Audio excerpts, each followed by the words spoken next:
በጣም ከሚያስገርመኝ የቁርአን አንቀጽ አንዱ በዘመናችን ለዲናችን እንሰራለን ብለን የምናስብ ሰው ካለን እንደዚሁም ደግሞ ወደ እስልምና የምትገቡ ሰዎች ይሄ የቁርአን አንቀጽ በጣም ይመለከተናል ብዬ አስባለሁኝ።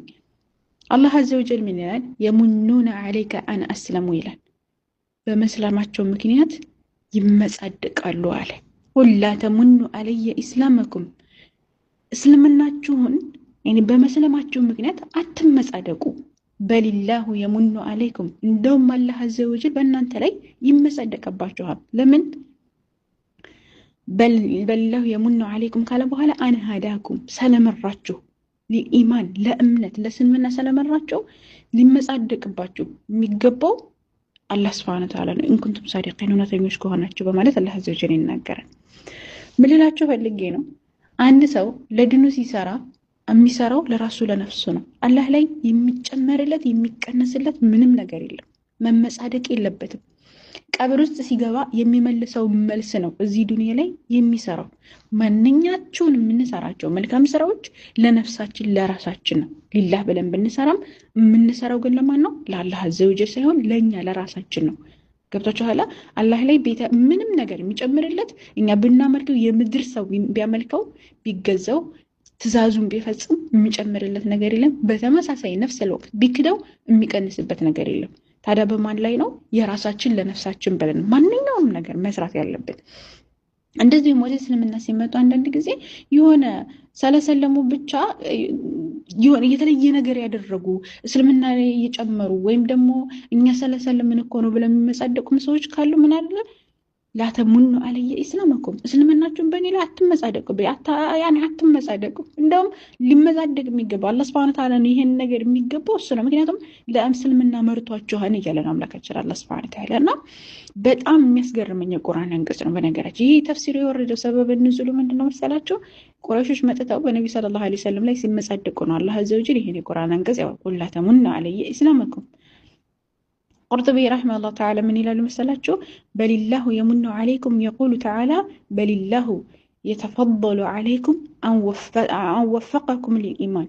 አላህ ሱብሓነሁ ወተዓላ በእናንተ ላይ ከፍ ይልባችኋል። ለአንዱ አን ወፈቀኩም ሊልኢማን፣ ለእስልምና መርቷችኋል። ብሂ ወቢረሱሊሂ፣ እንደዚህ በመልእክተኛው ዐለይሂ ሰላቱ ወሰላም ወይም በሰጠው መልእክት አላህ ሱብሓነሁ ወተዓላ ሰጥቷችኋል፣ ወፍቋችኋል። ሲጀመር ኢማን የሚባለው ነገር ይሄ ለመልካም ስራ መወፈቅ ራሱ هذا من فضل رب العالمين كعلامات جيتا كالله سبحانه وتعالى هنا فضلنا بنجراتش لك. إمام السعدي رحمه الله من يقول في هذه الآية يقول دليل على أن الإيمان يقول أن الإيمان إيمانك فضل من الله كالله عز وجل يمسد فضلنا شروطانه يقول ومن يعني ومنة ليس ሊዓብዲ ለአንድ ባሪያ እኮ የሆነ በራሱ መመካት መሆን ይሄ መመጻደቅ አይገባውም። ፊ ሸይ ባንዳችም ነገር ቢሆን አላህ ሱብሓነሁ ወተዓላ ነው ኢማንን የሰጠው የወፈቀው በማለት ይናገራሉ። መጅሙዕ ፈተዋ ላይ እስላም ኢብኑ ተይሚያ ረሂመሁላህ ተዓላ ምን ይላሉ? ወልሙእሚኑ ሙእሚን ይላሉ ላ የሙኑ ቢዐመሊሂ፣ በሚሰራው ስራ በፍጹም ሊመጻደቅ አይገባውም። አላህ በአላህ ሱብሓነሁ ወተዓላ ላይ ወላ አላ ኸልቂሂ፣ በፍጥረታቱም ቢሆን ይሄን ሰርች ምናምን እያለ ሊመጻደቅ አይገባውም። ፈኢነል ዐመለ ኒዕመቱ ሚነላህ፣ ምክንያቱም ስራ የሚባለው ይሄ ለመልካም ስራ መገራት እኮ አላህ ሱብሓነሁ ወተዓላ በባሪያው ላይ የሚውለው ችሮታ ነው አለ። ሚነላህ ዐለይሂ፣ በእርሱ ላይ የሚውለው ችሎታ ነው። ፈመን መነ ቢሂ ፈቀድ ከፈረ ኒዕመሁ፣ እንደው መና የሚያደርግ የሆነ ምንድነው የሚመጻደቅ ሰው ካለ በአላህ ሱብሓነሁ ወተዓላ በሰጠው ኒዕማ ክዷን በማለት ይናገራሉ። ገብታችኋል? ስለዚህ ማንኛውም የምንሰራቸው መልካም ስራዎች ነገ ቀብራችን ውስጥ ስንገባ እኛን የሚጠቅመን ነገር ለራሳችን ለነፍሳችን ብለን ነው እንጂ አላህ ሱብሓነሁ ወተዓላ ላይ የሚጨምርለት ምንም ነገር የለም። ገብታችኋል? እንደ ኢብኑል ቀይም ረሂመሁላህ ተዓላ ምን ይላሉ?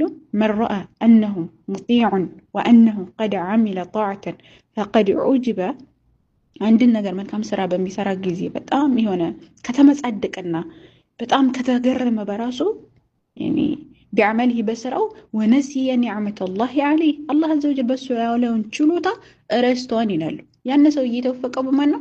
ሙስሊምም መሆን መወፈቅ ነው።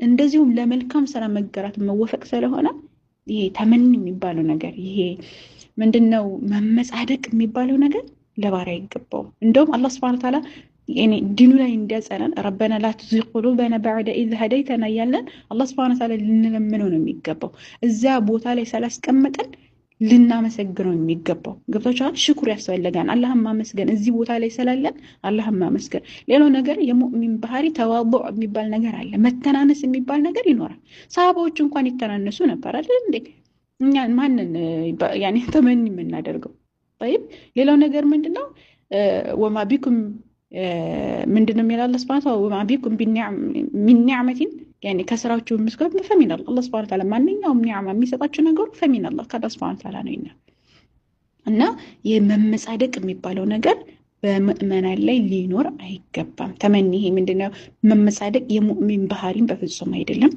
ዲን ላይ በጣም የተከለከለ የሆነ ነገር ነው ባረከላሁ ፊኩም አላህ Subhanahu Wa Ta'ala ለአላህ ብለን በምንሰራው ስራ ደግሞ ተዋዱ የሚኖረን ማንም መጻደቅ ባሮች አይደርገን አላህ ይحفظكم ሰላም አለይኩም